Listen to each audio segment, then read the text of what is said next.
Coming up on All About Android, we discuss Google's official Pixel event announcement. We actually have a date now. Also, the new Snapdragon Wear 3100. It was a long time coming, but it's bringing some really great improvements to Android, to the Wear OS specifically. OnePlus 6T's in-display fingerprint sensor. Shield TV apparently has some really great support. Google Play points, and a whole lot more. All About Android is coming up next. Netcasts you love. From people you trust. This is Twit. This episode of All About Android is brought to you by LegalZoom. Check out LegalZoom today to see how they can make life better for you and your business. For special savings, visit LegalZoom.com and enter AAA at checkout. And by Rocket Mortgage by Quicken Loans, introducing Rate Shield Approval. If you're in the market to buy a home, Rate Shield Approval locks up your rate for up to 90 days while you shop. It's a real game changer. You can learn more and get started at rocketmortgage.com/Android. And by Grammarly, the communication tool that helps improve your writing for every occasion. Start writing more confidently for work, school, and even on the go. It's a great way to double-check your important papers, documents, and even avoid future typos. Get 20% off Grammarly Premium today at grammarly.com/Android.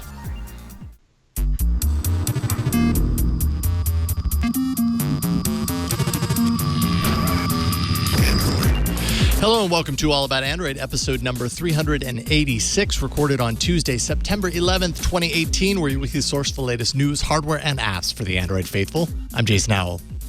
And I'm Ron Richards. And I'm happy birthday, Jason. Oh, that's not your name. That's not your name.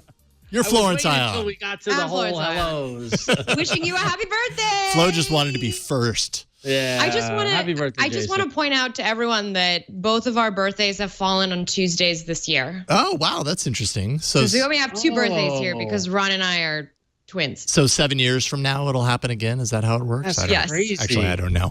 I wonder what the dessert will be in 7 years. I don't know. We might have a dessert today. Joining us, first time to the show, Caitlin McGarry from Tom's Guide. Caitlin_McGarry on Twitter. How you doing, Caitlin? I'm great. How are you guys? Doing awesome. It sounds like you are in Sunnyvale right now because there might be an Apple sort of event, a fruity event happening down there. There is. Rumor has it, an event tomorrow morning. A rumor, a poorly kept rumor, but not nearly as rumor. Poorly kept as Google's announcement. Supposedly Yeah, poorly kept. That's fair. I suppose it's supposedly. Well, we're delighted to have you here. You had a exclusive last week on the Pixel Watch not making it to the hardware event, and we're like, yeah, we got to get you on this show. And we've got a bunch of stuff, and actually an article that you wrote about Snapdragon new processor. We're going to get to that in a second, but before we start, people have been asking why we don't eat pie on this show. Right? We did Oreo for an entire year. And then it was like, well, now it's pie. Why don't you eat pie on this show? I'm not gonna like eat. Well, I'm gonna eat a little bit. But there it is. They gave me a pie for my birthday, and it made sense to bring it on. The problem is, Flo, you were supposed to be in studio to eat this pie with me. So now it's like I'm just here with a pie. Wow, I feel really bad now. Flo ruined Jason's birthday. Flo, how could you do this? And don't worry, the little hand is here to get his own. Oh, jeez. What kind of pie is it? I don't know. It's a cream pie of some sort. It might be like a coconut cream pie or something. Oh my goodness! Get that hand away from there. I am so jealous. I want some coconut cream pie. So here's the challenge. Since I'm here literally like on my own with a pie, we're going to check in on this. I'm not going to eat on the stream. I'm not going to eat into the microphone, but I'm going to see how far I can get into this pie by the end of the show. Wow. Is that weird? And then after this episode airs, you can download a specially separate audio of Jason eating pie for your ASMR needs. Please don't. To help you lull you to sleep. This bit might just be too weird, actually. Now that I'm like saying it out loud, I'm like, I don't know if I actually want to do this. But I feel like it's your birthday. You should have a bite of your pie before we get started. And while you're doing that, so you're not eating on mic, I will explain that in 7 years from now, assuming there's a version of Android every year, we will be celebrating your birthday and talking about Android W, which potentially could be watermelon. So there you go. That would be messy. Yeah. But not nearly as messy. Oh, sorry. Or waffles. Sorry, Waffles aren't a dessert, Victor. Yeah, waffles could be. Waffles are a breakfast. Waffles with ice cream, drizzled with maple syrup. Belgian That's waffle. pretty good right there. That's pretty good. Oh, my Wow. kids would disagree. All right. Oh. Hey, yeah, Nobody said whatchamacallits. Whatchamacallit? that would be a good one. Caitlin, I'm sorry that this is what you were greeted to the very first time you ever come on our show. You're like, what did I even... Oh, we have... Why didn't I come to the studio? Exactly. Next time we can make that happen. Happy birthday, Jason. Thank you. While I eat probably the one and only bite that I'm actually going to eat throughout the course of this show, Victor, why don't you take it away? Because it is time for some news. I'm sure if Burke's little hands could have held up that pie would have been in Jason's face by now. Here's Android news. That's pretty good. Yeah, I'd say that's really was- fair. That's fair. That was stumbly, Victor. Yeah, it would make for good TV. I was thinking that's what Flo could have done. She was in. True. If you were sitting here, Flo. Instead, you're going to talk about something that Google has in store for us. Yes, Google has officially made it official. There's going to be an event for the Pixel. It will happen on October 9th with a live stream that will begin at 11 a.m. Eastern Time. 8 a.m.? 11 a.m. Wait a minute. We have to get up earlier on the West Coast? Hold on. I missed this detail, and now I need to protest. As the local New Yorker, I'm going to say, okay, cool. 11 a.m. Let's do it. Yeah, works for me. Yeah. Yeah, so 11 a.m. Eastern, right? It's not 11 a.m. Pacific. No, it's 11 a.m. Eastern. Okay. Yep. Yes. Okay. And that's because it's taking place in New York this year. So the event is in New York. It's on the East Coast. The last couple of years, it's been here in San Francisco. Also, there's going to be a parallel event from some French publications got an invite for an I Love Paris event at the same time as in New York, or whatever that time is in Paris. Yeah, Nice. The same I time think it's globally. nighttime over there. I think it's like 6 p.m. or something. So I think we should applaud Google for being nice enough to hold their event on a Tuesday morning so that we can then talk about it on the show later that evening. So thank you, Google. Of course. Finally, we've aligned our schedules. Good job, Google. Yeah, it rarely works out this way. I think I'm gone. I'm out of town when this happens. I would have been here if it was the normal, or at least the last 2 years. I think it's been on the 4th, right? And I would have been here for that, but I'm out on the 9th, so I won't be able to do that. I think possibly you guys might be doing something. That's with the that. rumor. That's the rumor. Yeah. We're working on it. Yeah. We'll figure it out. Evan Blass hasn't leaked anything, but He doesn't I hear need there's some to. renders out there of me and Ron, live punting. Evan Blass, he can take this one off because everybody else has leaked so much about this. Caitlin, I imagine at some point, it sounds like for Tom's Guide, you do a lot of traveling for some of these announcements and everything. Have you been to a Pixel event, hardware event before? I actually haven't, so I'm not sure if I'm going to this one. I've been focused on Berlin and IFA and now Apple tomorrow. So when I get back, I'll figure it out. Hopefully, I'll get to go. Yeah, you'll already be in New York. It would be that would make a lot of sense. So It's in the Caitlin, neighborhood. Yeah, right down the street. So Caitlin, do you think they're going to announce a new phone at this event? The odds are pretty good. I've heard some things, but I can't confirm. I can't confirm anything. No one knows for sure. I guess the reality is we don't actually know for sure that they will, but they will. It's going to happen, right? And Ron, you might have some interesting theories behind. Well, yeah. So in the rumors and speculation department, I feel like it's been months of just us seeing photos and leaks and all this sort of stuff. This has been the leakiest ship of a Google announcement there ever was. But now there's some counter programming to that with some reverse speculation. So multiple YouTube channels that were super critical of the designs are being contacted by Google. Interesting. They're inquiring about using their clips in an upcoming event to create a quote unquote very specific narrative about how terrible the phone looks, according to Front Page Tech on YouTube. So that opens the door to the theory: did Google allow these renders and these leaks and these the Ukrainian thing and all this stuff to happen to get people to react, only to announce a better looking device and position it that way. Oh boy, that's a long con, don't you think? I love a good conspiracy theory, but I can't imagine anybody coming up with this and then getting it approved up to that level. Although that's a risky proposition. Caitlin, do you give any credence to this theory at all? Do you think this is what's going on here? Are we being conned? I don't know, but I hope so. That's clever. Right? I love that idea. I mean, yeah, I'm getting tired of seeing all of these leaks and then the device comes out and it's the same thing you've seen for months. Like, where's the surprise anymore? So, yeah, I hope that's what they're planning. That would be great. Yeah, it seems like a very long distance to, like, thinking about it from like a marketing group standpoint for, you know, the massive behemoth that Google is. Would a marketing group actually think, let's put out a bunch of fake phones that exaggerate features to convince some people that are actually paying attention that our next phone might actually be really bad? Like, that right there seems like a big risk to take from a marketing standpoint. It's a huge risk because you're putting that out there in the world to talk about, and you're hoping that people take that bait. Right. And now you've got weeks of people talking about how bad your product is, even if it's not the product that was a big con. All that the internet never forgets. We know that. So all that stuff will still be out there. And again, the risk factor of this, because what if people liked it and then that's not the phone you show? Like it leaves too much at the hands that you can't control. And as someone who's worked in marketing for longer than I wish I had and do, you want to control the message as much as possible. Yeah.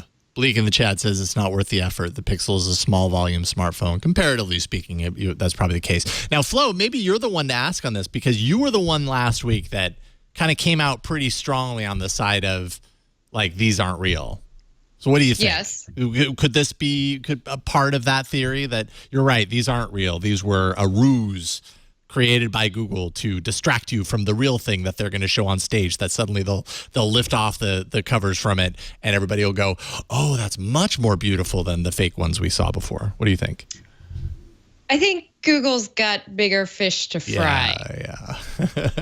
I think Google has billions of dollars it owes the EU for a fine right now. Yeah. That's like way too much work in the midst of all the time they have to spend in court right now for various reasons. Yeah. So Yeah, fair enough. Let me tell you, when you work with a brand that has got a lot of people interested in it, there is a ton of desire and potential to fool them and to do gotchas when people are trying to guess everything you're doing, stuff like that. But again, to Flo's point, I feel like there's more important things going on than coming up with this. That's why I just don't think it would get approved. I don't know. Maybe. Yeah. I couldn't see it getting approved either. But I'm with Caitlin. I hope that's the case. I hope they get up there and be like, fooled you, here it is. And it's a foldable roll-up phone that's better than Samsung's. That's what I want to see. Wow. Yeah. foldable rolled up phone. Dream big. Yeah, I like dream it. big. Crumble Exactly. it into a ball. Yeah. Keep holding your breath there, Ron. We'll see what happens. All right, so we're changing around the order of things a little bit. We're going to jump into hardware, but not the normal style hardware, more the wearable style hardware. That's what we're going to do right now. Oh, that was a horrible throw. Yeah. Think of this on Whatever. his birthday. Come at me. It's my birthday. Yeah, it's your birthday. You do what you want. It's fine. I'm sugar high from all the pie. Okay. So, Caitlin, you wrote about. Were you at the Qualcomm event? They had an event on Monday. A big announcement. Thinking, man, you are busy.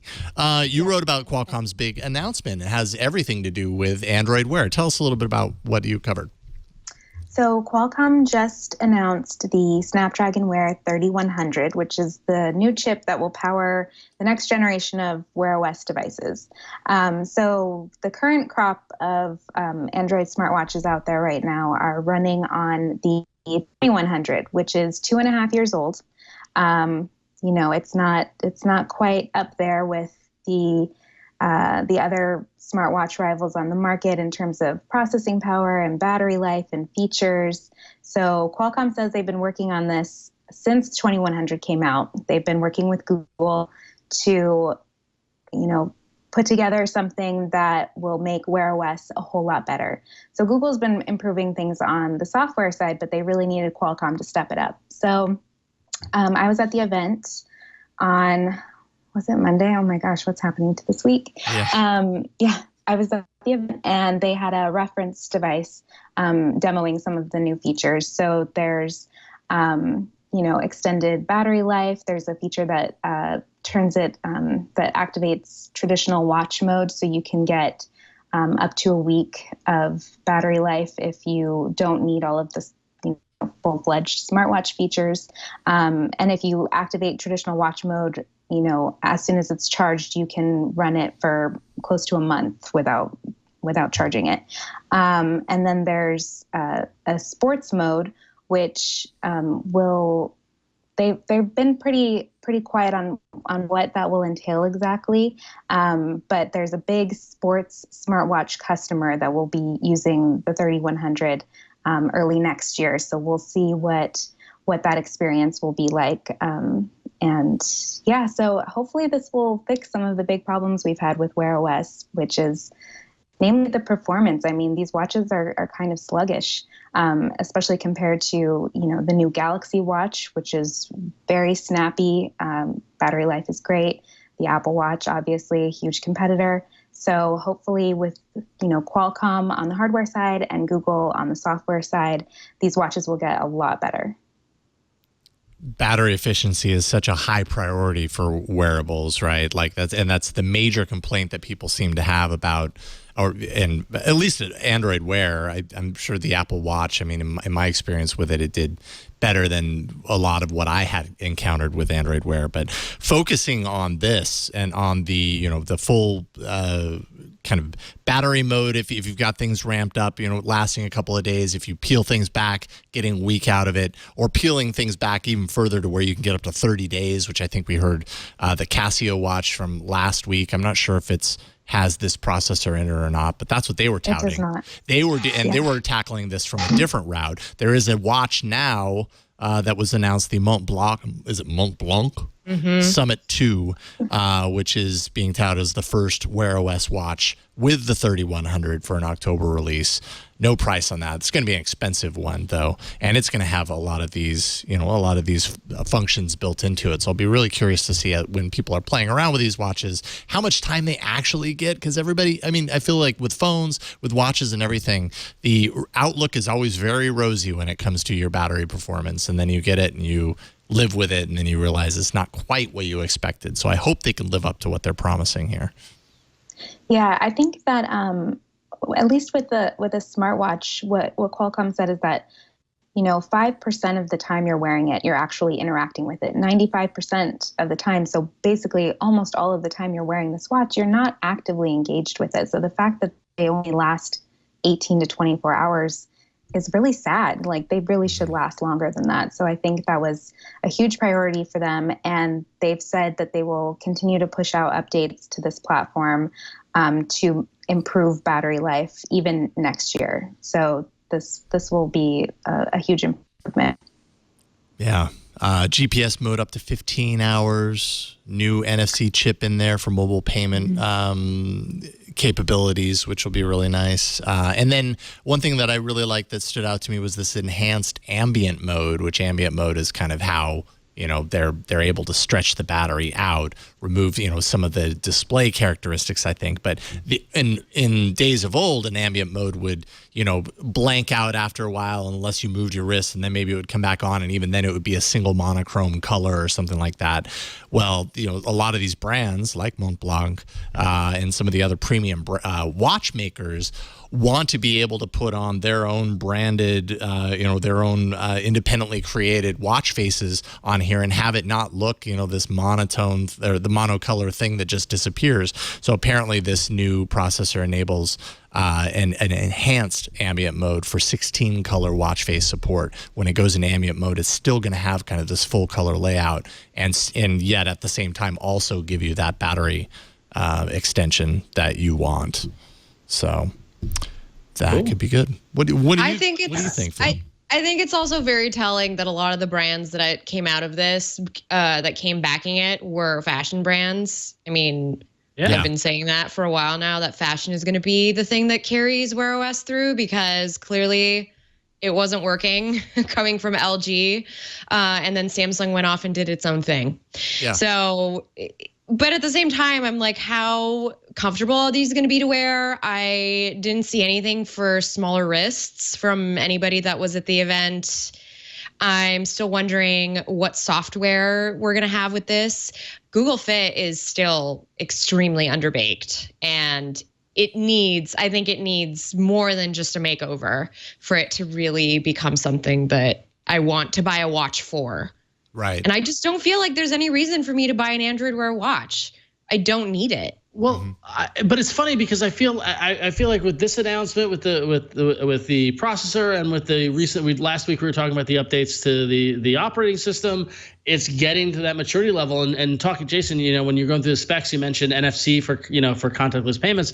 I was just at the ball game the other day, and all of the registers at the Mets Stadium at Citi Field all have POS systems that take NFC, and I paid for everything with my phone the other night.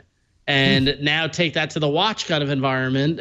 Like this is something that on the Apple side they have, and I see people using and all that fun stuff. If we're getting to the point where the watch OS is able to actually be functional and be elegantly designed and play into the fitness side of things and the watchmaker brands and the fashion brands, it might be maturing and to the point where it's a viable device that I would reconsider after the first wave, after my Gwatcher. Your Gwatcher. Yeah. Oh, the Gwatcher. Yeah. The Gwatcher.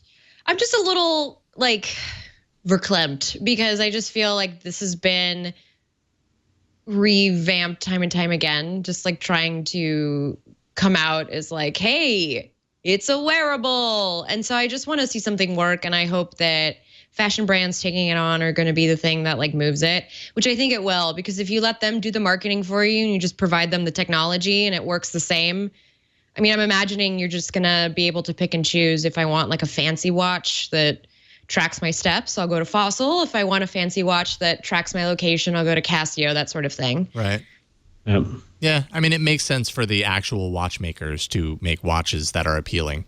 You know what I mean? The first wave of smartwatches seemed to be built around technology companies building a watch. And they ended up like pieces of technology as opposed to actual wrist, the actual things that you want to wear on your wrist for prolonged periods of time. So if people are willing to spend what I think the Mont Blanc Summit 1, someone in chat said, costs upwards of $1,325 at its cheapest, said Bleak. I think I saw $890, but still very expensive. If you're buying that type of a watch, you're buying it not because it's a smartwatch necessarily, but because it's it's a watch first and foremost, and maybe it has a certain style that particular brand brings to the table, and it doesn't look like a phone on your wrist, which is what we were getting from technology companies. So yes, but I also still want the $180 Fossil watch with some of that Android Wear OS technology. I keep saying the wrong thing.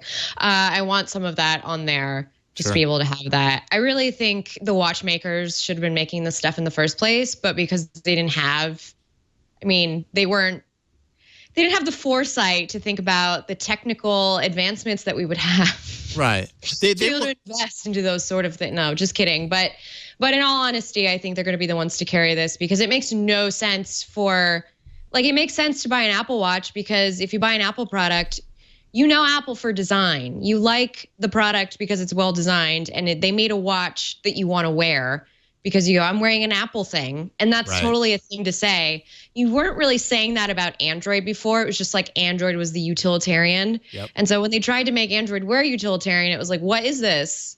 This is great for developers and people with big wrists, but I'm everyday. Man, you really have it in for people with wrists. I do. Because everything is so big and it's just so frustrating. And it's hello, I've been wanting to wear a watch for so long. Oh, yeah. Just give me one. I'm here. I want to give you money. Well, and with this new processor, if our old paradigm with the first generation of Android smartwatches was they're all chunky and it only gets you through a day, maybe with this new processor, it can be slimmer and still get you through a day, but it's slimmer and you're actually okay with it because, hey, what do you know? You get through a day and it's not this gigantic brick on your wrist. Like that's exactly. There will be people that will be happy for that. Yeah, I would too. Yeah. Hear my cries. Hear my pleas. Google's listening.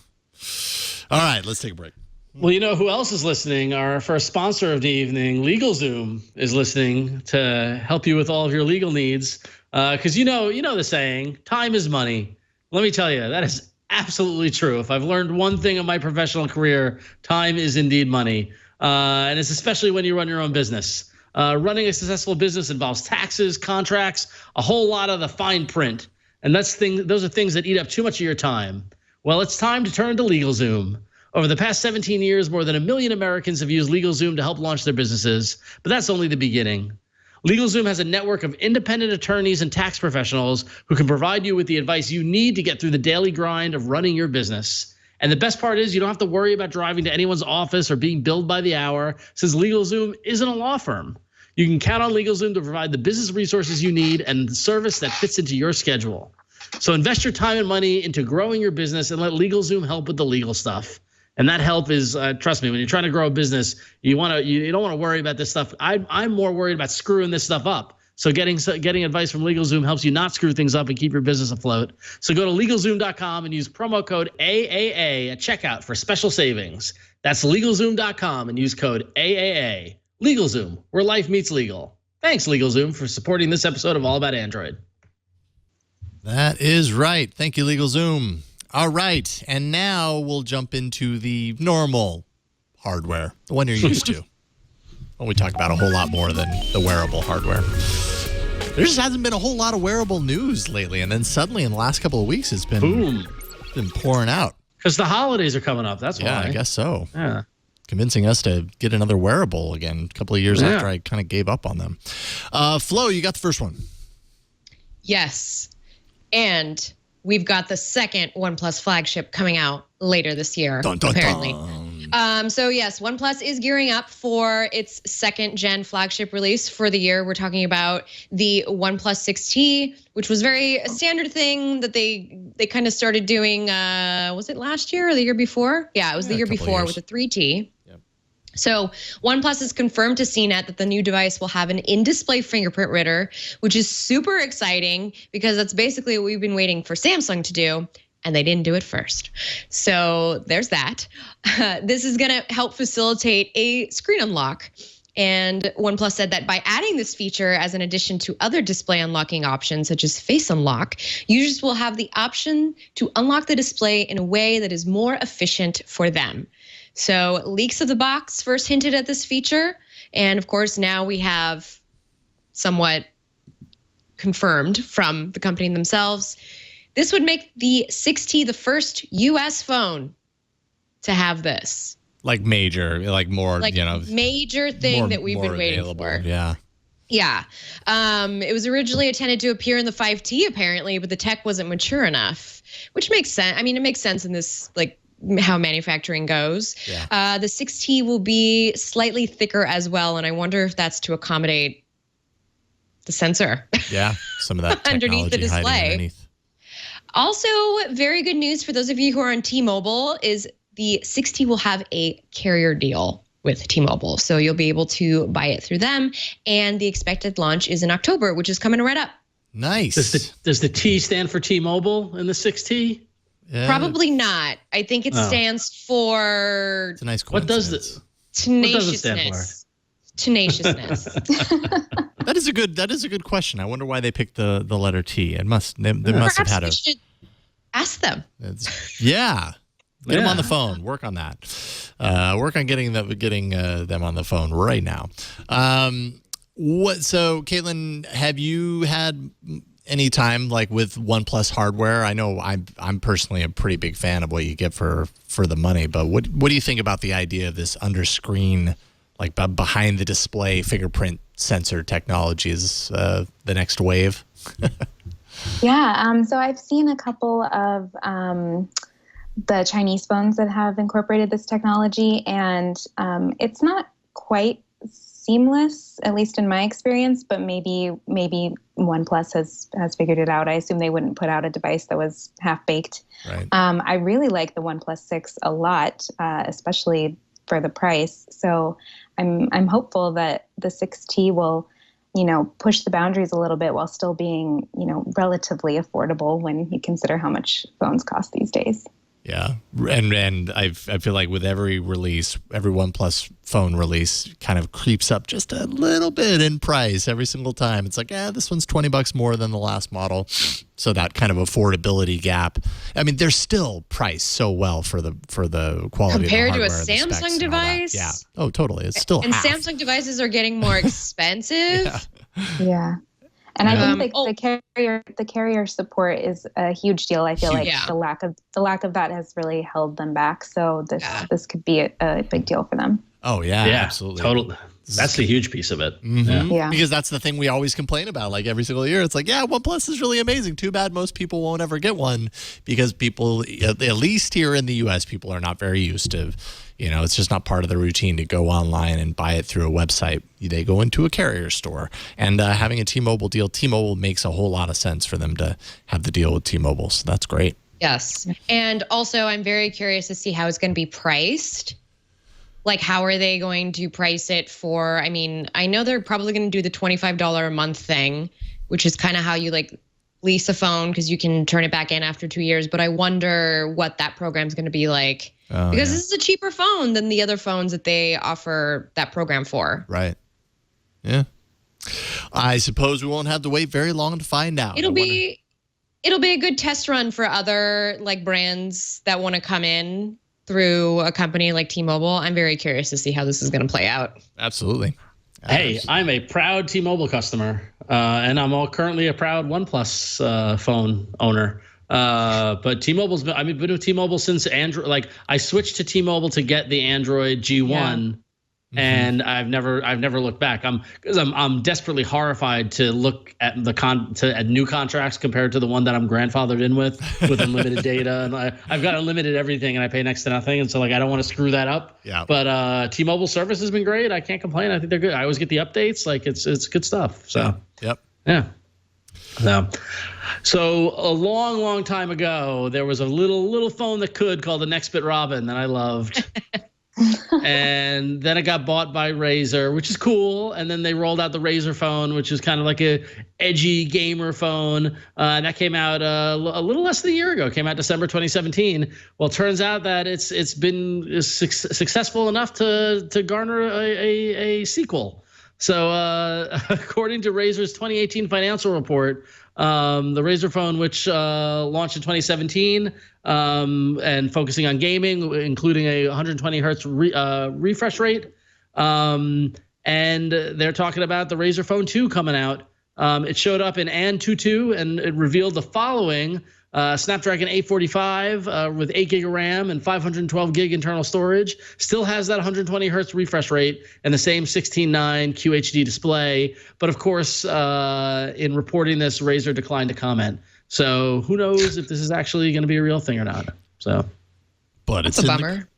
Yeah, I mean, and you were a user of the pre-Razer phone, Ron, right? The Nextbit, love the Nextbit Robin. So this is kind of like the spiritual successor of the spiritual successor. This whole gaming phone thing seems to be picking up a little bit of steam, and I think the Razer phone was one of the first ones to really do this. But there's the what is it? The ROG.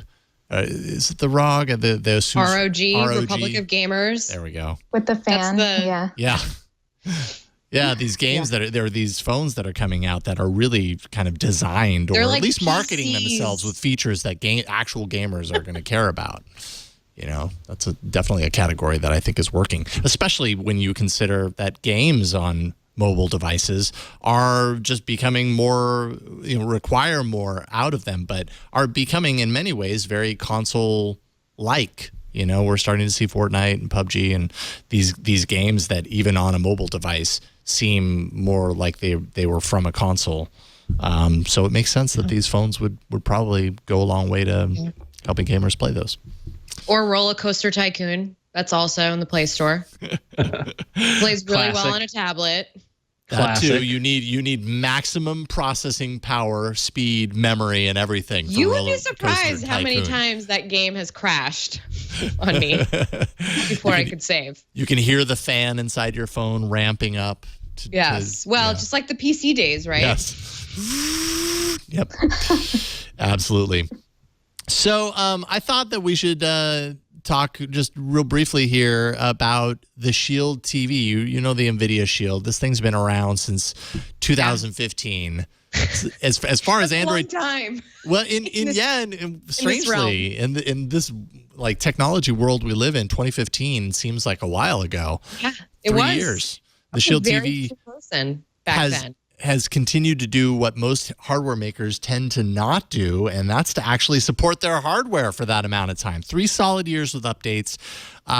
Still, I would say, regarded by many as the best Android TV device on the market, and to large part because of these software updates, these regular updates. They just released their 20th software upgrade to the hardware. And, it brings a bunch of good features, actually, not like minor features. New update brings headset and mic support to the Shield controller so that games like Fortnite and PUBG, when you're playing those, you can actually, participate and talk in those games in ways that you couldn't before. Smack. You could talk smack, yeah. It's going to make some people happy anyways. NVIDIA Share, which is streaming gameplay to Twitch, sharing screenshots, game highlights, and stuff. That was a feature that went away. Now they're bringing it back due to popular demand. Support for 120 hertz TVs and monitors. Like actual noticeable improvements to a piece of hardware that's 3 years old. And, I feel like so often we talk about how things don't get updates on this show. And this is one of those exceptions to the rule. And it's important to call it out and say, hey, you're doing a great job. So I think I understand why people that own the Shield TV are so positive on them. I don't have one, though. I should probably get one. Or maybe I should wait at this point. It's 3 years old. I should probably wait, right? Wait for the update. Well, yeah. They make, graphics cards and hardware. So they're very used to updating keeping firmware updated and sort of like maintaining a backlog of hardware. Because when you're making internal hardware for PCs and such, it's like you can't just stop supporting it. So I wonder, maybe this should set a precedent for some other brands out there that want to get into other hardware and want to use an Android, Yeah.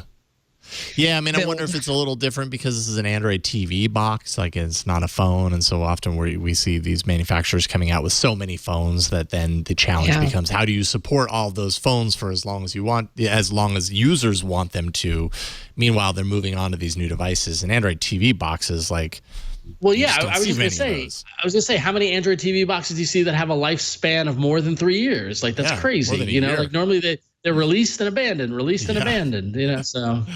Yeah. Have you had much experience with or much time spent with Android TV, Caitlin? Or I know I mean to, but I just don't. My PS3 is fine, and I probably need to get over that. No, I have zero experience with Android TV. I'll be quite honest. Yeah. I have a PS4, I have a Chromecast, Apple TV, but Android TV just haven't had any experience with it. I guess I should check out NVIDIA Shield because they're doing great things apparently. This is news to me. Yeah. I mean, and I do wonder at what point they roll out new hardware, which is probably what I would personally do is wait for the next one. But I think what this does is this is really telling as far as their ethos in how they treat updates on a device like this. So if I was holding out to buy their hardware, I might wait. Yeah, maybe you wait, forever. I don't know, but wait for the next hardware because 3 years is a long time of a gap, and then be confident that the next hardware they put out, you're going to be supported for a long time. It's a good approach. I don't want to wait. Don't wait. For a new. Oh no! Don't. Oh jeez. I caught that too late. Oh, don't do it. Don't go there. I snuck that in there. Who is that? Wait a minute. Who is that? Paula Cole. Paula Cole. Wow, Sorry. I forgot her name. I'm sorry, Paula Cole. The theme song to Dawson's Creek. Is it the Dawson's Creek theme? Was Victor? Yes, it so is. Good. Okay. So good. Oh boy. Yep. Thanks a lot, Flo. Sorry. Appreciate it. Hurricane read Flo email. hits again. Yeah, your punishment is to read this email. But it's a good email, Okay. so that's not even a punishment. I don't know. Well, great. So we've got an email this one comes from Mont. So Mont wrote in, my wife's phone, a Sony Xperia small version, has a battery problem, and all the videos about how to replace it are, well, rather involved and include a heat gun and other little tools, and that's a bit drastic just to replace the battery. Yeah. I was wondering if there is a decent small phone under 5 inches. The Sony is 4.6. One that has a replaceable battery would be preferable. Android One would be a plus. Thanks for all that you do and keep up the good work. Thanks, Mont. So we're going to try and help you on this one. So unfortunately, removable batteries aren't really the thing anymore. You can just give it up to planned obsolescence. It's just the thing that gets you to buy new stuff. Yeah, it seems that way. But yes, also, there are less room for other components in phones the smaller that they get.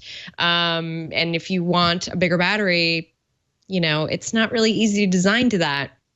Not to mention if you wanted a waterproof phone, which a lot of high-end phones that are coming out are water resistant, you have to be able to house that, in enough padding so that water doesn't get in there. So your options are going to be a tad slim. So what we've got under the 5-inch, well, actually we've got the Moto E5 Play, which is 5.2 inches with an 8-megapixel camera.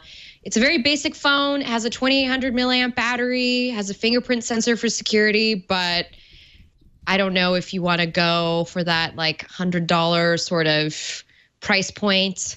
Also in that price point is the Moto E4. That's also got a 2800 milliamp removable battery, 5-inch display, so right on the size that you were looking for, a Snapdragon 425, so it's pretty mid to low end, and it's from last year. So that's kind of why you get that really incredible price, around $100. There's also the LG V20, which is kind of old. So old is relative, but 2 years is kind of old. And we were talking about software updates not really being a thing in this realm. Who knows how much longer LG is going to support this phone. But this has a 5.7-inch display, so it's much bigger than what you're looking for. But again, removable battery.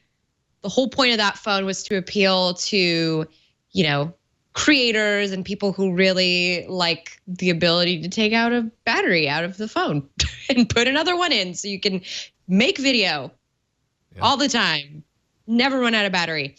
There's also the Nokia One, and that is also around the $100-ish mark. That's a 4.5-inch screen. It's got 2150 milliamp battery life, but it's running Android Go, which is like super. Yeah, probably. You might want to look. I want to suggest to you to look towards Project Fi and looking at the Moto X4. Does that have a removable battery? It doesn't have a removable battery, but see if your wife might like it. I don't know. I know it's a small phone, and it's got Android One, and it's got a pretty good battery life and a pretty good camera. And I would say it's worth the money. It's just the removable battery thing is not. Yeah. It's going to be hard. It's just not a thing anymore.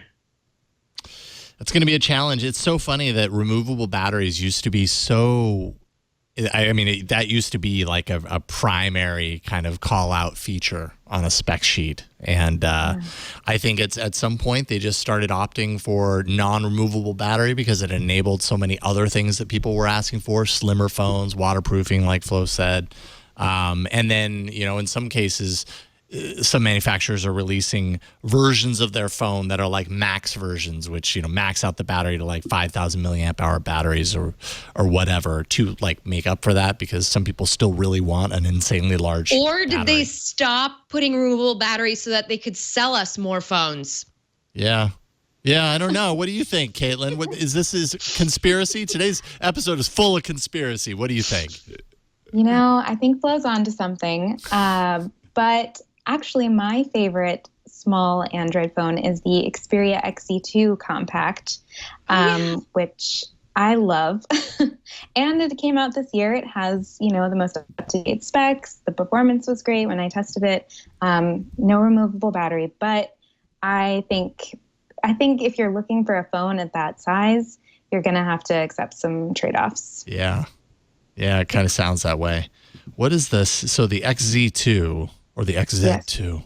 The XZ2 compact. Yes. Let's see here. What is the screen size on that one? That one I is. believe it's 5 inches. I want to say. It 5? For whatever reason, this spec sheet is not 5. Oh, you know what? It's a little bit larger. It's 5.7. That's a big jump. But the body is very small. Right. So you get, that's a good consideration. That's a good point, because a lot of what they're doing nowadays is that they're able to reduce the actual body size, even though the display is getting bigger, because they're, reducing bezel and that sort of stuff. So locking yourself into sub 5 inches might not make as much sense now. If you get a 5.2 or 5.5 inch display and it knocks out those bezels, then the actual size of the phone is going to be smaller anyway. So yeah, I think the reason people want a smaller phone is the feel of it in the hand. Yeah. And I'm a person with small hands, small pockets, and I think the XZ2 compact is the best of the bunch for now. Yeah. Awesome. And that's a Sony recommendation, which, we talk about it on the show many times. Like, we're always looking for the Sony users, because I feel like in the US it's few and far between. It's hard to find. So there you go. And Mont, your wife is already a Sony Xperia user, so used to that as well. So maybe that's a good alternative. A little bit larger, but worth checking out. So I hope that helps you out. All right, let's take a break and thank the sponsor of this episode, and then we'll get into a couple of apps, news, things, stories, whatever. This episode of All About Android is brought to you by Rocket Mortgage by Quicken Loans. If you're looking for a home, you want to buy a home, maybe you're a first-time home buyer, or maybe you're not. Maybe you own a home and you're thinking about, trading up in some way, shape, or form. Guaranteed you've been watching the interest rates, because they've been steadily rising, and that can make a lot of people nervous. It's very unpredictable to know where they're headed. Is now the right time to jump, or do you wait? There's a lot of anxiety built into these things, because it's a lot of money that you're spending when you buy a home. Well, our friends at Quicken Loans are doing something about that. They're calling it the power buying process, and it's really easy. So I'll explain it to you to kind of give you an idea of how this works. The first thing that happens is you answer a few simple questions. They're going to check your credit for pre-qualified approval. So you're going to be pre-qualified at that point. Then Quicken Loans is going to verify your income, your assets, and credit in less than 24 hours, super quick turnaround, and that'll give you a verified approval. So your verified approval, this gives you the strength of a cash buyer in the market, which is awesome. That's as good as it possibly gets. Once you're verified, you qualify for their new exclusive Rate Shield approval. And this basically means that they're going to lock up your rate, whatever it is at that point, for up to 90 days while you shop for your home. And the best part is that if those rates happen to go up, if the Fed raises the rates, the interest rates, you're still locked in. You've got those 90 days covered. You're locked into that rate from day one. Your rate stays the same. But if the rates go down, if the Fed drops the rates at any time, your rate will also drop. So it's going to keep in line with the market. Either way, you win. And it's just awesome thinking on the part of America's largest mortgage lender. So to get started, go to rocketmortgage.com/Android. Rate Shield approval is only valid on certain 30-year purchase transactions. Additional conditions or exclusions may apply based on Quicken Loans data in comparison to public data records. Equal housing lender, licensed in all 50 states. NMLS, consumeraccess.org, number 3030. That's rocketmortgage.com/Android. And we thank Rocket Mortgage by Quicken Loans for their support of this show and the Twit Network. And with that, it's time for a few apps stories.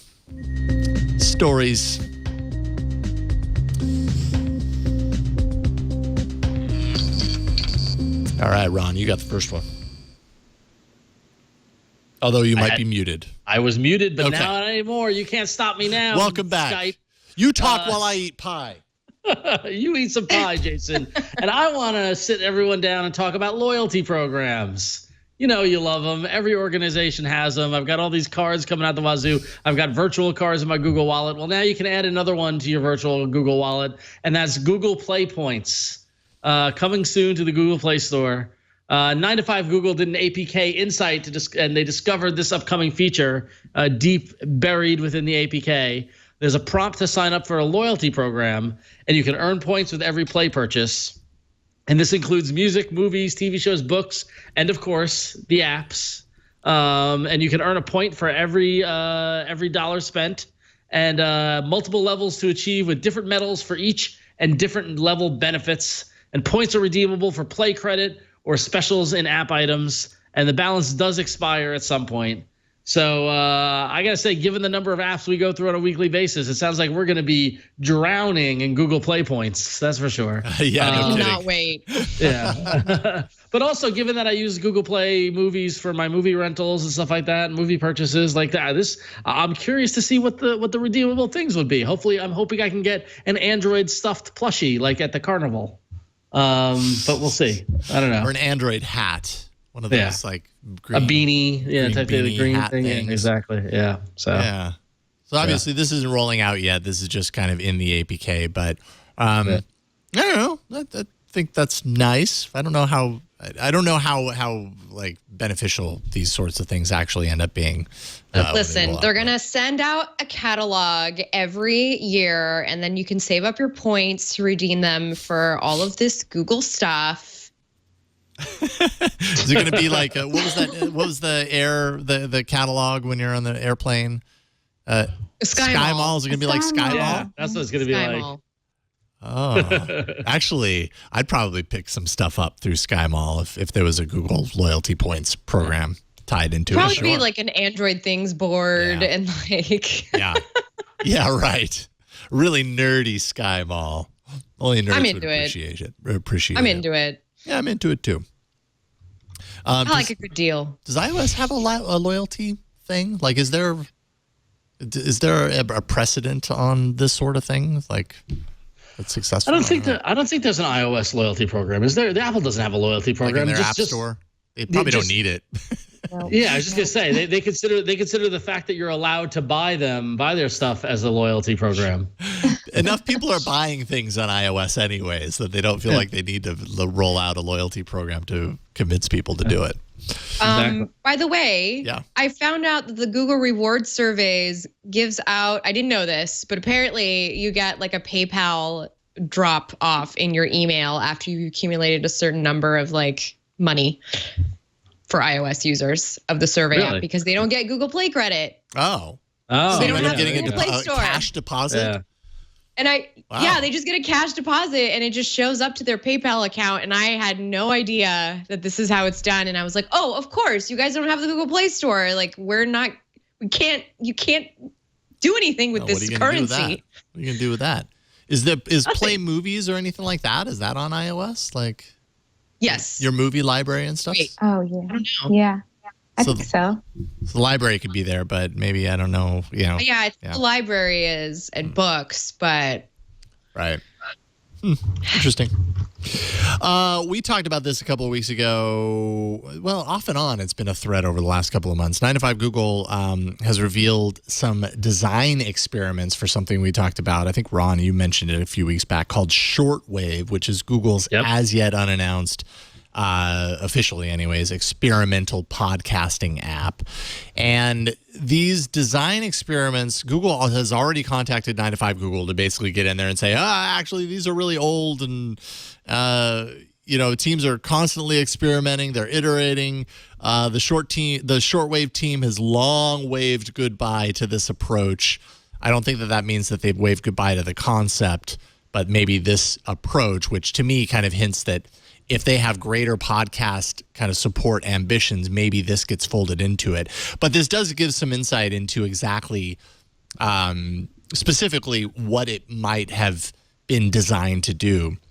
And they say, and through these kind of design experiments, it shows that it was meant to solve two problems: finding content to listen to, so someone finding the right content to listen to, and then finding the time to listen to it.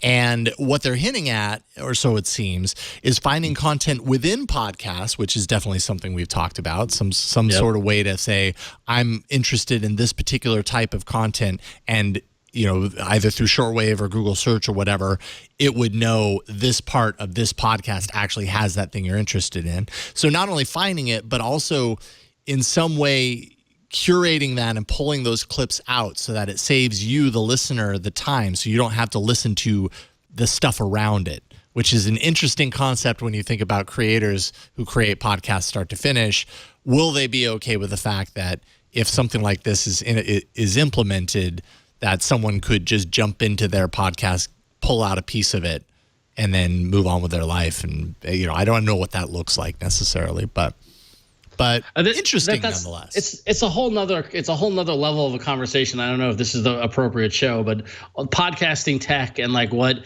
people, both Google and podcast startups and other people are working on in and around the podcast world, of what they know technology can do and what they think listeners want. Mm-hmm. And the idea of like, well, I'm really only interested in wearable devices, so I want you to tell me when this podcast just talks about Wear OS and that sort of thing, as opposed to the entire experience of the podcast, which we as podcasters all know that's you show up for the entire show. It's a show, and you sit down, enjoy everything, listen to the entire show. Don't listen to those little snippets. But it's interesting to see Google getting into this game, because I've seen a lot of startups playing with search and discoverability and audio search and all that sort of stuff, and someone's going to figure something out. I think I got to believe in the next couple of years, because there's just too much stuff going on in the podcast world. And now that Google's in on it, I think that is an indicator of it. So, yeah.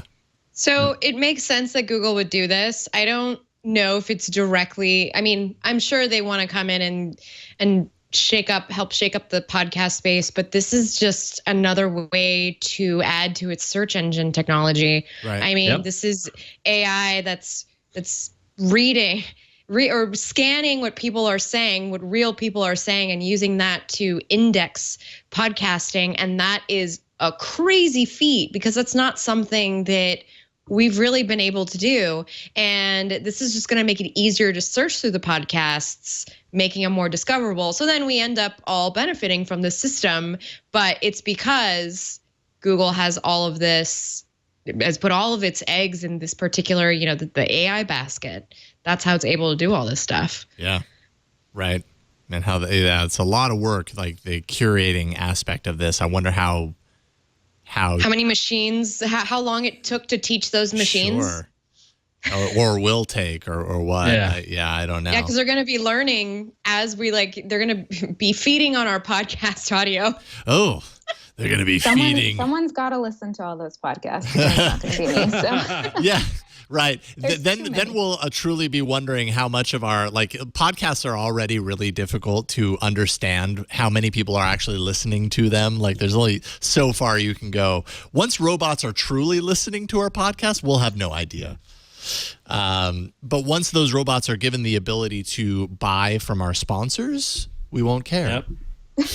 Then they become sentient beings that we can then. Right. This robot listened to, our LegalZoom ad, and they really, really were convinced. So the robot bought the services. They're trying to sue their master. So. You never know. You never know. Yeah. Okay. Anyways, we'll see where that heads. But I'm looking forward to seeing what Google's cooking up in podcast. All right. One final email, Flo. Yes, one final email. So this one comes out from Melvin, Melvin, I love your name, by the way. Hey guys, love the show. Melvin, I love your name. On the Pi Concerns episode, Flo was talking about Google Flights, and I can tell you it's an amazing thing. I got a one-way flight to Punta Cana, Dominican Republic for $250 for the end of July. Most flights were around $500 about a month before the flight. The way I got that price was with the track flight prices feature. It alerted me via email of a price drop on a Delta flight, and I was able to snag that immediately. Plus, I got a window seat. So I would say Google Flights is amazing for tracking prices, which is the important part, right? And I would agree with you, Melvin, that is the important part, which is why I've been tracking tickets overseas for Christmas. We'll see what comes out. I don't know. That's great, but I feel like the developers behind Hopper are sitting here listening to this going, hello? And I've been using Google Flights for years, and the web app, and I'm glad that now it's, they've expanded it, done what they have. But this stuff has been going on in the travel. I'm sure Matteo Doni would explain to us as well too with his experience. What Google's doing with this isn't revolutionary. It's been going on for years with other apps. Wow. But it's Google. Yeah. Yeah. Yeah, exactly. It's because they added that brand name to it, and everyone's like, Google? The poor developers, including me. I fell for it too. The poor developers at Hopper are going, well, come on, just you. Like, we've been around forever. Come on. Yeah. So what are our apps of choice? Like, would you guys say that that Google's version of this is your app of choice? I'm trying to think of what I tend to turn to when it comes to this sort of thing. And honestly, I use them both because I don't trust. I firmly believe the airlines are some of the guiltiest people in terms of price gouging and fixing and using your search data against you. That's why whenever I'm pricing for a flight, I do it in an incognito browser. Right. And I try to do as much as I can because I know for a fact that if you search in your browser, you get cookied, you do a search, and then the second or third time prices go up, and you'll see a different price if you're not on your computer with your cookies. Might be a little. This might be a conspiracy theory. Yeah, it's part of the great green conspiracy. I firmly believe it. So what I'll do is I'll use Google Flights and Hopper and do my own random searching just until I can find the price that I want. I feel like Hopper and Google Flights and this sort of stuff give you a good sense of trends. That's really what I'm looking for, is historical trends. Like, the price is $250 now, but if you wait 20 days, it will go up in whatever. So, okay, so I've got this window. That data seems reliable because they've been getting so much in the aggregate. And so that's what I do, at least, but I might be crazy. Yeah. Caitlin, is Ron crazy? No, actually, don't tell me if Ron is crazy. Tell me, what do you use? Is there a service or a method that has worked well for you? I use the same strategy, or similar strategy. I use Google Flights to figure out what time of year is the best to travel somewhere. So I recently went to Japan, and I picked the worst time of year to go because it's the most expensive. But Google Flights told me that, and I went anyway. So it didn't do anything. But then I use in incognito mode. I use Kayak or some sort of travel aggregator to find the best mix of flights and times. And I think it works out pretty well. I don't know. I don't like to buy flights or book travel on my phone. I feel like I need the full experience. Yeah. Me too. Yeah, I always do it in the web browser. I can't do it on the phone. Yeah. Because you want to be able to spread it out, have multiple tabs. I've done a lot of late night, like, I want to go see my friends. I'm going to book a ticket and come see you. We're going to leave this weekend. Oh, it'd be nice to have. I'm not an impulsive traveler, so that approach would not. You got to work for your travel. I'm right there with you, Caitlin. Yeah. It's a puzzle, man. You got to figure it out. You got to get the best flight, like all that sort of stuff. You can't just do it on a whim. Oh, but man, if you can be an impulsive traveler, if your life actually allows you to be an impulsive traveler, you can save a lot of money. You can save a lot of money waiting until. It's true. I don't mind going to New York in the winter. It saves me a lot of money. I just put on more layers. That's true. That's true. That is true, Flo. All right. I think, Caitlin, you have to bow out because you've got, well, I mean, you like we said, you're in Sunnyvale. You've got a big Apple event tomorrow that you're going to be covering for Tom's Guide, right? Yeah. I am. Yes. Big day tomorrow. So if people go to tomsguide.com tomorrow, are you guys doing coverage of the event, or will you be kind of taking in all the information and then posting some articles after the fact? We're doing coverage at the event, and then we'll have, some analysis and comparison pieces of whatever happens to be announced. I'm not sure. Maybe some new iPhones. Who knows? So we'll have everything. So tomsguide.com. Awesome. Caitlin McGarry, thank you so much for hopping on with us today. You can be found at twitter.com/Caitlin_McGarry. And of course, like we said, on tomsguide.com, follow her work there. Caitlin, it was a lot of fun having you on. Thank you. Yeah. Thank you guys so much for having me. Have fun at the event tomorrow. Thank you. Bye, Caitlin. Bye, Caitlin. Yay, Caitlin. Until next time. See you later. Bye. All right, and as the transitional component, I will eat pie. No, I won't. I will take a break and thank the sponsor of this episode. And then when these guys are talking, I'll eat pie. This episode of All About Android is brought to you by Grammarly. I am a huge fan of Grammarly because I need it.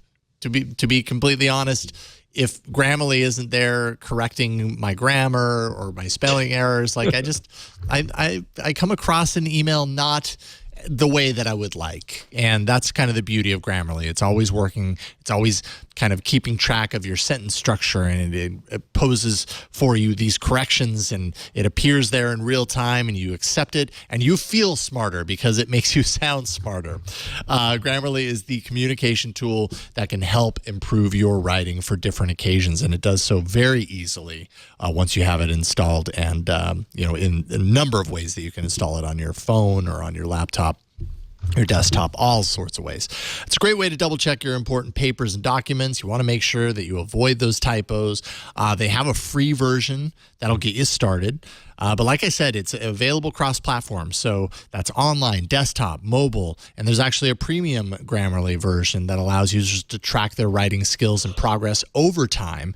So in addition to spelling and grammar, Grammarly Premium actually helps with advanced punctuation, structure, style within context, vocabulary suggestions, conciseness, readability for different occasions, all sorts of advanced kind of ways that it's analyzing how you're writing and actually educating you to write better.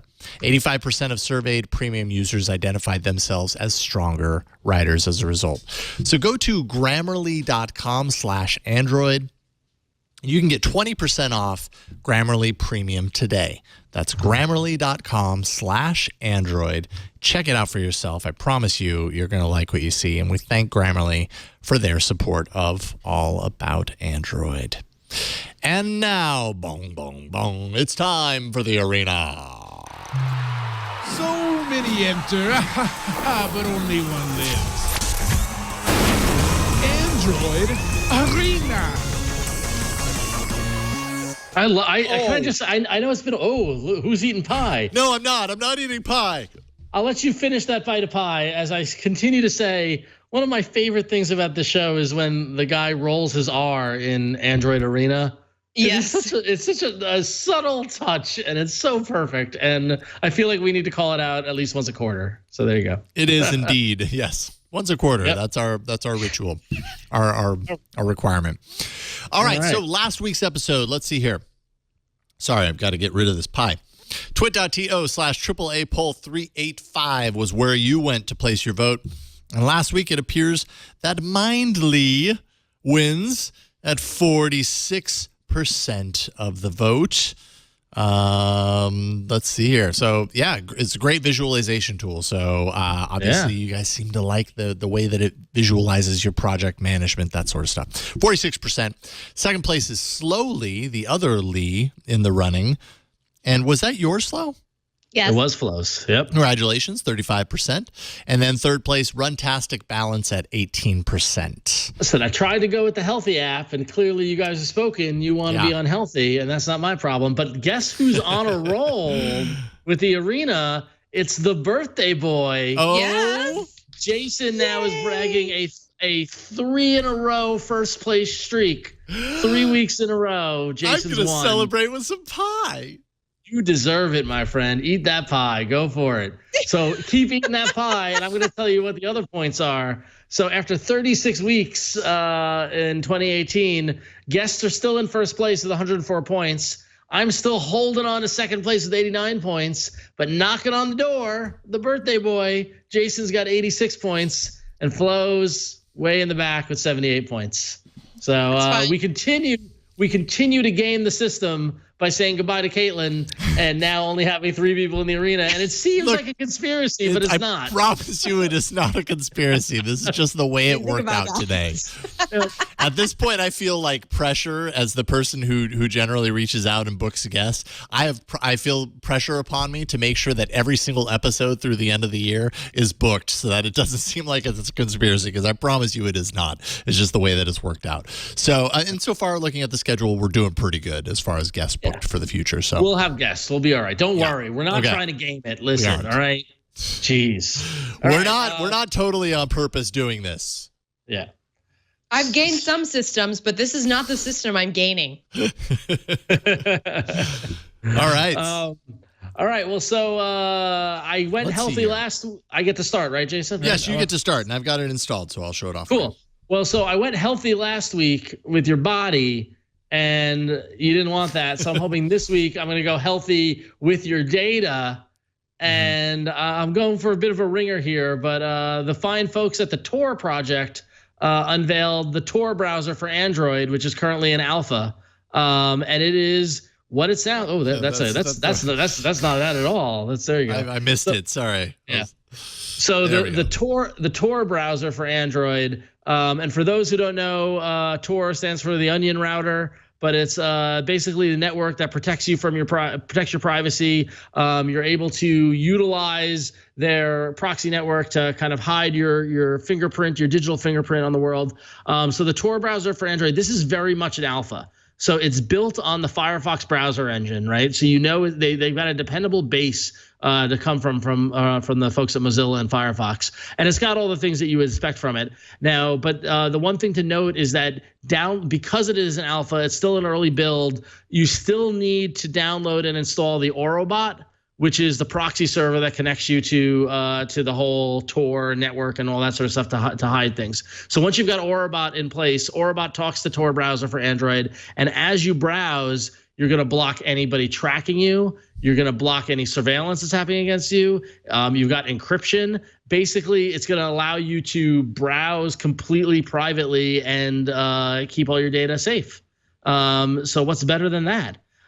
Future versions of this browser, they've already said, is going to incorporate the Orbot, the Tor project proxy connectivity aspect of it. So you won't need to get that second app. It will just work all together. But if you want to get on the ground floor of protecting your privacy when using a mobile browser, it doesn't get better than Tor. And there's the Orbot's notification, tells you where your connections are being hopped through and all that sort of stuff, which is really interesting.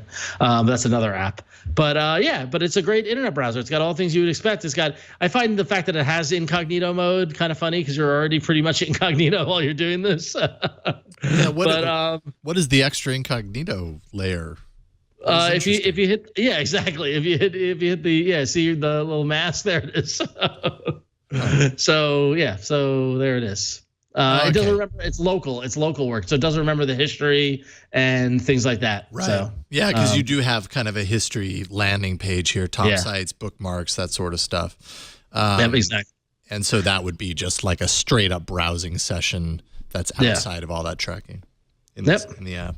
Cool. So so if you're worried about privacy, Tor browser, it's in alpha, but it's worth getting and having on your phone and going on the wonderful ride as they develop this browser to be the most private thing on the internet on your phone. So there you go. Nice. Free in the Google Play Store. So radical. All right, so that's Tor browser for Android, and that is free.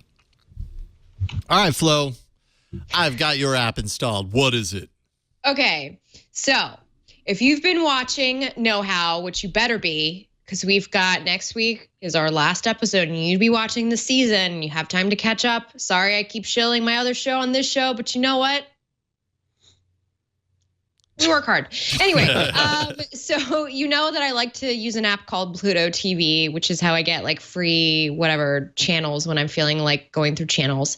There is a channel on there called Drama Fever, and what they do is they marathon Korean and Japanese dramas. And then if you're interested in what they're showing, you could go to Drama Fever and sign up for streaming and stream these on your own. So I have really been kind of bored with what I've been watching lately. And I got really hung up on a couple of shows after watching some of the binge watching whatever sessions that they were having. And I decided to just sign up and start watching some of the series that are on here.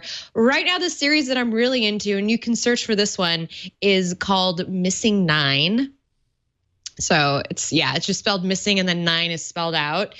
And it is basically like the K-pop version of Lost, because it involves like all these K-pop stars and it involves like a murder and they all get stranded on an island. It's crazy intense. And I've been watching it and I still haven't finished it, but it's crazy intense. And the nice thing about this service is that you can actually stream a couple of episodes from each series for free to figure out if you want to pay for the monthly subscription price or not. The sub price is only like $5 a month, which is really not too bad. That helps unlock the Chromecasting ability, so you do have to pay to unlock that. Otherwise, you have to deal with ads, and you could just watch it on the phone. But it's just, I am really going down this Korean drama hole. And so I just thought it was really a fun, I didn't realize the streaming service was out there, but I really appreciate that it is, because now I have something to play around with. There's also Chinese and Japanese dramas that stream on here as well.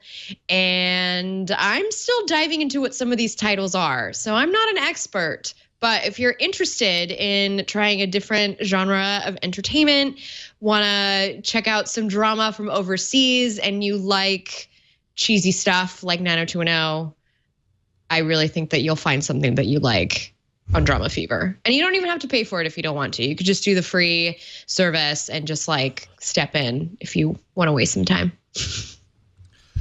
Wow, this is a whole window into just content that probably many people that watch the show have not ever even experienced before. I love to watch, and it's all subtitled and stuff. That's crazy.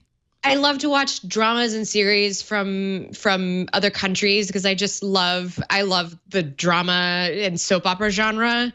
So I just love to see how it's like, how other cultures take it and what like the storylines are. And it's always just fun to peek into entertainment from a place that you're not from, because there's new stories there that are being told that are really good stories, that are really engaging. And I love a good soap. Okay. I love a good murder mystery, a good soap, and a good love triangle. Don't you just love, though, zany quests, hilarious antics, and insane betrayals? Because if so, you should watch Don't Walk, Run, Running Man. Just saying. That looks pretty good. Yeah. I'm sure that would be pretty entertaining. Usually the description, that's got 5 stars. So clearly, people enjoy it. Yeah. Sounds awesome. All right, so this is Drama Fever. There's a little IMDb thing about it too that I forgot to mention, where you can like look up the actors and where they have acted. Oh, that's down here at the bottom, kind of the background. Awesome stuff. Oh, he's in Infinity Challenge too. There you go. Drama Fever. I like the idea that the show just disintegrates into Jason watching Drama Fever. Jason's like, "Ooh, what's this?" And then it's just like 5 minutes of quiet as Jason watching something. I love drama. What we can won't do I say? that. Instead, I'll just eat pie. See, you could be eating pie while in front of the TV watching. Soap opera's on. True. That's like ultimate comfort. I mean, I'm realizing today, I had said it, we had talked about, the possibility of eating pie every week, similar to what we did with Oreos. And I just didn't think that I could like actually do that. And I'm realizing today that it's true. I can't do that. Pie is great, but wow, it's really hard to eat. Listen, Jason, I believe in you. And I don't want you to underestimate what you can do, especially on your birthday. I think you could do it. I'm placing limits upon myself. You're right. I need to expand my horizons a little bit. I believe in you. All right. My app is not an app. Well, I guess it's technically an app, but it's more of a game. And actually, you may remember back in episode 222, this was back in, I think, June of 2015. I think I brought in the game called Alpha Bear. It actually won in the arena because it's an awesome game. And now there's a second part, Alpha Bear Part 2. And I discovered that it was totally not on my radar at all. And then I discovered it, and I've been, messing around with it and remembering what I like so much about Alpha Bear, the game series. So for those who don't already know, you can kind of see here, like there's a little world map that you continue along inside of. But this is a word puzzle game. So I'm going to go ahead and hop into this world. I have not played it yet. A component of this is that as you go along, you collect bears, essentially, that become kind of players on your playing board. And as you can see down here, depending on the level, you can load up to 3 of them. And so at this point, I now have 3. So I'm going to go ahead and select that bear to put it there. It says I'm still unprepared. So I'm going to go ahead and add this one, and now I'm almost ready. I guess that means I need to add all of them, and all systems go, and I will play. It'll give me my playing board, which is this big kind of green expansive area with one of my bears in the center. In this case, on one of the other levels I played, I had my bears kind of in different corners and different letters around them. But basically what you do is you got letters that you use to spell out whatever word you want with the letters that are showing, and the numbers below them are the amount of turns remaining that they will be available before they turn into a rock and that space becomes unusable. So what you want to do is, let's see here, bodes. How about, no, you know what? I'm going to use this S because that kind of keeps everything. Okay, so bodes, 35 points. I'll hit the check mark. Those all drop down to 5.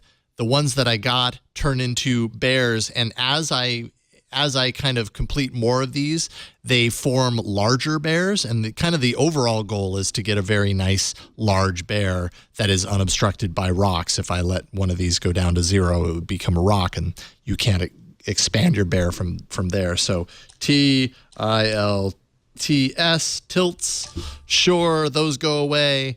And you can see that kind of expanded. And you do this throughout. And this is just one of the types of games. And looks like there's little bonuses in these stars if I can kind of find my way there.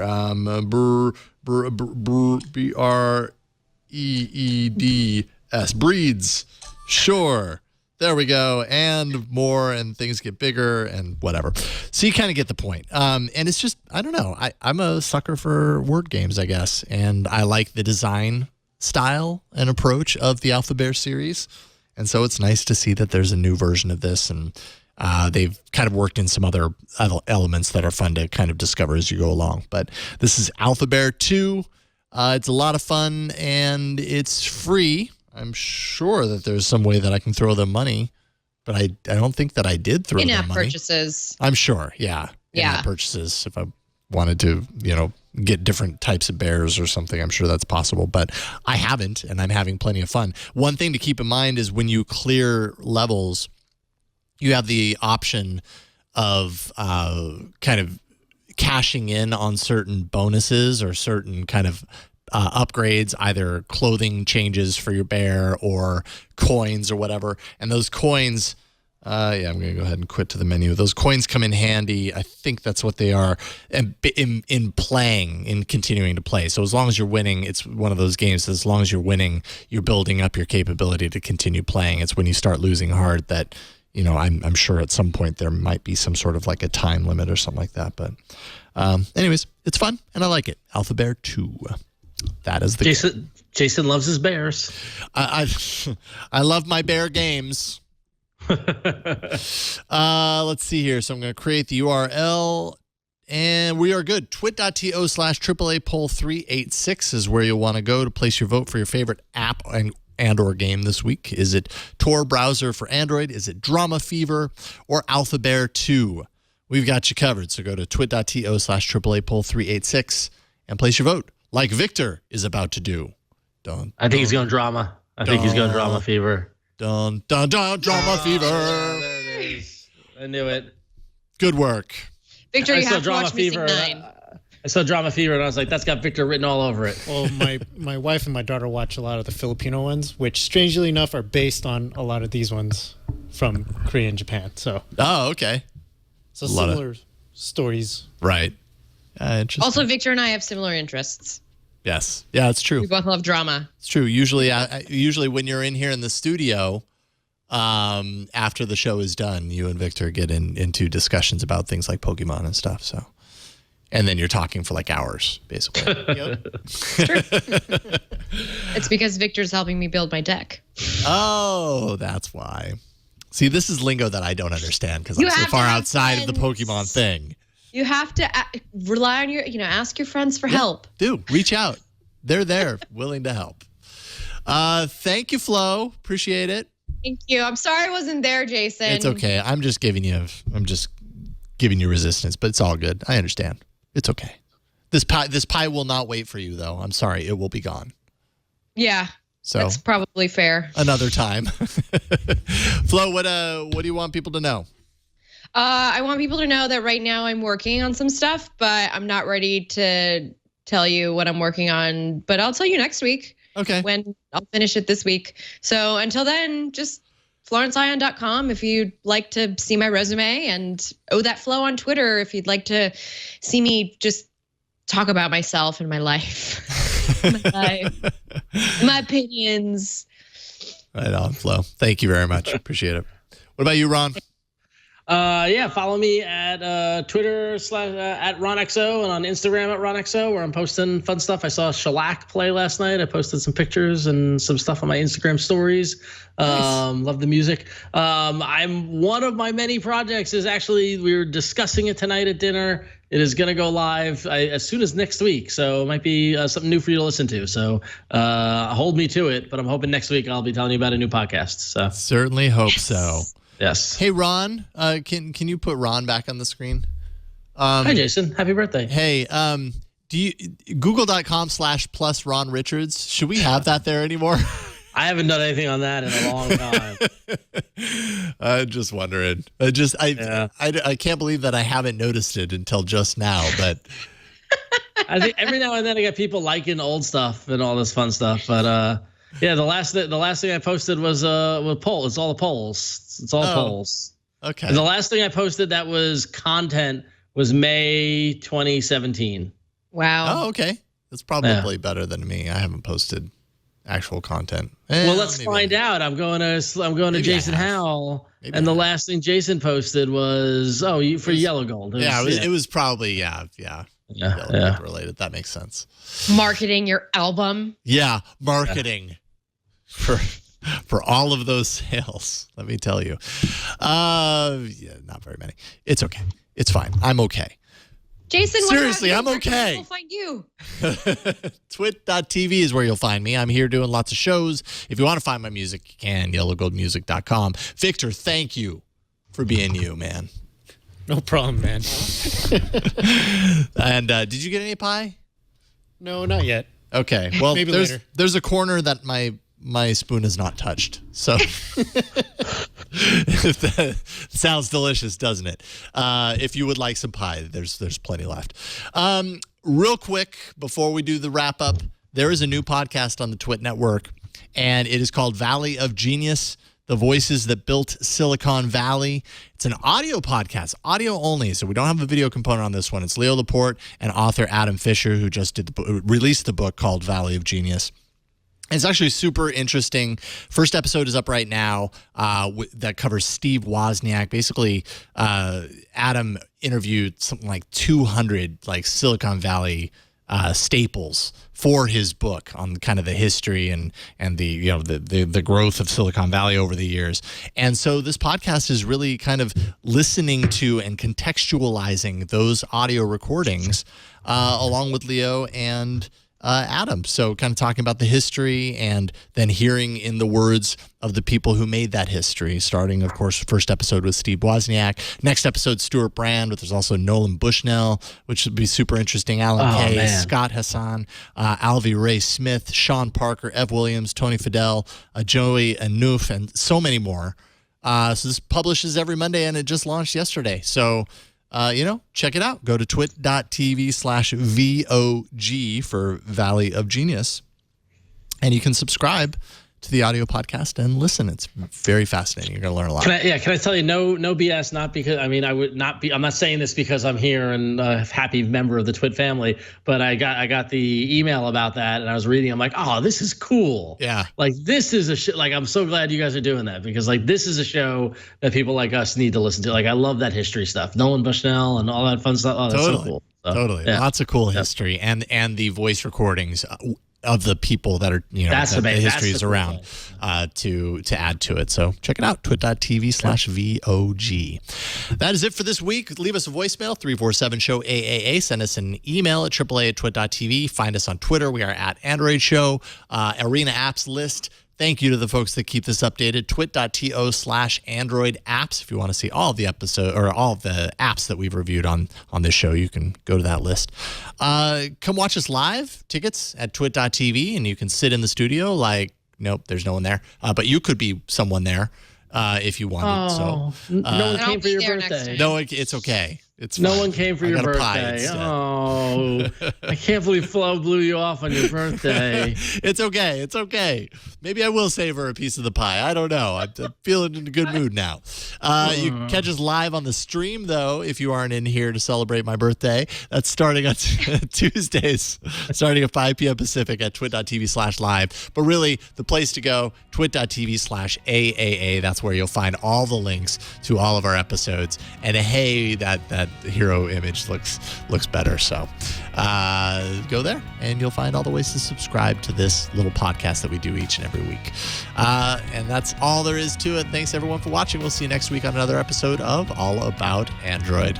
Bye, everybody. Happy birthday, Jason. Happy birthday. Thank you. Bye.